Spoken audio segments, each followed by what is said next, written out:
وحارت دونه الأحلام، والصلاة والسلام على محمد بن عبد الله الأمين وعلى آله وأصحابه ومن تبعهم إلى يوم الدين. أما بعد، قال الله تبارك وتعالى في القرآن الكريم: أعوذ بالله من الشيطان الرجيم، بسم الله الرحمن الرحيم.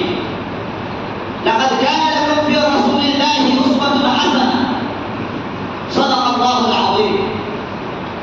أيها المستمعون الكرام، ويا أيها العلماء النبلاء، أولا أشكر الله سبحانه وتعالى الذي وفقنا لأداء صلاة الجمعة في هذا المسجد الجامع في أرض بلدنا. وثانيا أشكر الله سبحانه وتعالى لأنه جعل